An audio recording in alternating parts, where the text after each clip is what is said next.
지구온난화로 인한 기후변화 그리고 각종 개발로 인해서 자연 생태계가 파괴되고 있습니다. 하루에만 하더라도 지구에서 멸종되는 사라져가는 동식물의 수가 100여 종에 이른다고 하는데요. 특히 식물의 경우에는 한 해 동안 2만 5천에서 5만 종이 사라진다고 합니다. 한번 잃어버린 자연은 다시 찾을 수가 없는데요. 특히 자연이 주는 선물, 이 자원을 확보하고 보존해서 후대에게 물려주고자 많은 나라들이 노력을 하고 있습니다. 종자 확보를 위한 전쟁이 일어나고 있는데 바로 이것이 종자 전쟁이라는 겁니다. TV평생대학 이번 주에는 21세기는 종자 전쟁이라는 주제로 여러분 찾아갑니다. 오늘 이 시간은 종자 산업에 대해서 자세하게 알아보겠습니다. 감자 박사로 유명한 분이죠. 강원대학교 의생명과학부의 임학태 교수 모시고 도움 말씀 듣습니다.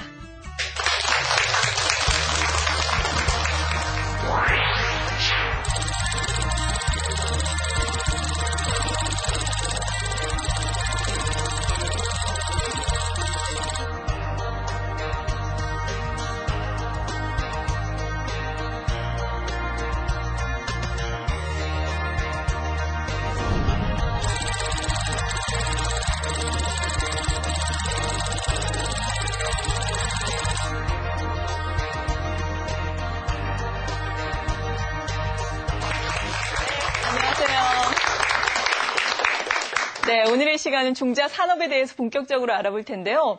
먼저 세계에서 가장 많은 종자를 확보하고 있는 나라가 어딘지 궁금하고요. 우리나라는 어느 정도 수준인지 궁금한데요. 예, 가장 많이 유전 자원을 보유한 국가는 미국이고요. 우리나라는 한 18만 점으로 6위 정도 하고 있습니다.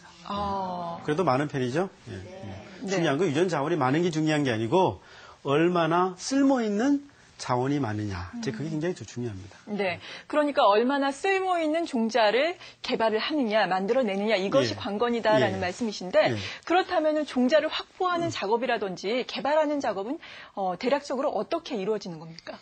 일단은 그 종자가 예전에는 이렇게 막 들고 왔지만은 요즘에는 그 종자에 병원균들이 있습니다.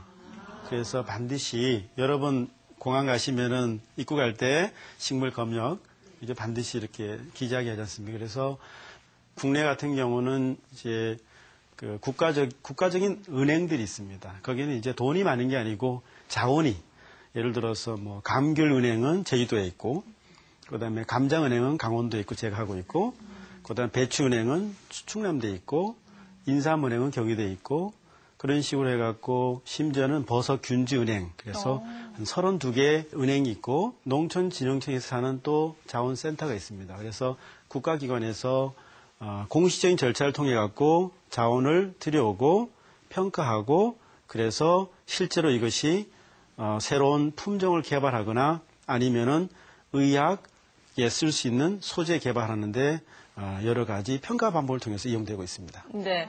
우리나라 같은 경우에도 상당히 지금 체계적으로 관리가 되고 있고 체계적으로 또 발전이 돼나가고 있다라는 생각이 드는데요. 그렇다면 종자 산업 상당히 중요하지만 아직까지는 좀 낯선 것 같습니다. 어떤 것인지 지금부터 함께 정확하게 또 알아보겠습니다. 오늘은 그 식량을 생산하기 위해서는 뭐가 필요하겠어요? 뭐 심어야 될 거 아닙니까? 그죠? 네. 그걸 우리가 뭐란다? 여러분 뭐 씨앗이라고 하기도 하고 일명 종자. 그러니까 우리가 품종이라는 말이 있습니다. 품종. 품종은 뭐냐면은 우리가 새로운 종을 개발한 걸 우리가 품종이라 그리고 그 품종을 생산하기 위해서 우리가 모체가 되는 걸 우리가 종자 또는 씨앗 이렇게 얘기합니다.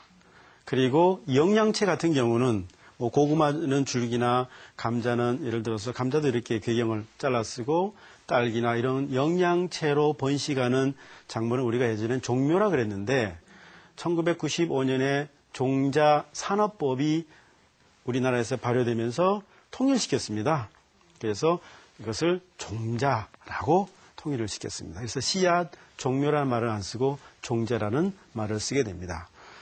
그래서 오늘은 제가 종자 전쟁이라는 주제는 거기에 산업이 있기 때문에 예를 들어서 산업이 없다는 얘기는 뭔가 싸우려고 그러면 전쟁이라는 얘기는 아까 우리가 지난번에 첫 강에서는 식량 전쟁은 식량 가격이 폭등하다 보니까 결국은 싸움이 일어난 거예요. 그게 전쟁이라고 표현하는데 우리가 종자는 종자 산업이 있기 때문입니다. 그러니까 종자 갖고 돈을 벌 수 있는 그런 산업이 있기 때문에 돈을 벌기 위해서 결국은 그렇게 전쟁을 치르게 되는 거죠. 그래서 우리가 종자 산업이라고 얘기를 합니다.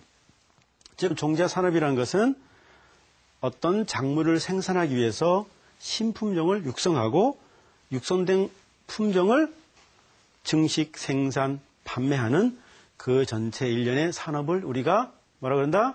종자 산업 이렇게 얘기합니다. 선진국에서는 일찍이 종자 산업에 대해서 굉장히 관심을 갖고 많은 품종을 개발하고 그다음에 수많은 유전 자원을 수집해서 거기로부터 품종을 개발해왔고 그래서 수량성도 많지만은 뭐 가뭄에 강하고 병충해 강하고 이런 다양한 품종들을 개발을 해오고 있습니다. 그래서 아까 제가 말씀드린 것처럼 그 종자라는 것은 우리가 예전에 말하는 씨앗하고 종묘를 합쳐서 우리가 종자라고 부르고 그리고 우리가 종자는요 버섯 종균도 우리가 종자입니다. 심지어는 여러분이 김도 포자가 있습니다. 그것도 종자의 범위에 들어간다. 여러분 어렸을 때 이러지 않았어요? 그 사투리로 뭐 이놈의 종자야. 예? 말 잘 들어라. 그죠? 그 종자란 말이 결국 뭐냐면 같은 말입니다. 그죠? 이놈의 종자라는 것처럼. 종자라는 것은 어떤 생명체를 생산하기 위해 필요한 하나의 모체라. 이렇게 보시면 되겠습니다. 그래서 우리가 뭐 배추나 고추나 이런 것도 있지만은 화해류도 있고 아까 말씀드린 수산 식물 심지어는 가축도 그렇습니다. 우량소를 만들어내기 위해서는 우량한 엄마 아빠 소를 이렇게 결혼시켜갖고 새끼들을 분석해갖고 우리가 더 우량한 소를 개발하거든요. 그것도 일종의 뭐냐면은 육종입니다. 소육종. 그러면 어차피 우리가 식량에서 가장 중요한 게 이제 그 종자를 그랬고 종자, 특히 씨앗들이 여러분 생각나시는 우리나라의 굉장히 유명한 박사. 에이, 감자 박사이지. 우장춘 박사님. 우장춘 박사님은 이제 1950년도에 해방이 되면서 우리나라에 오셔갖고 지금 우리 채소 종자의 소위 말해서 상업화의 기본을 만드셨고 9년 정도 사시다가 돌아가셨습니다. 그리고 2009년도가 우장춘 박사 서거 50주년 기념이었는데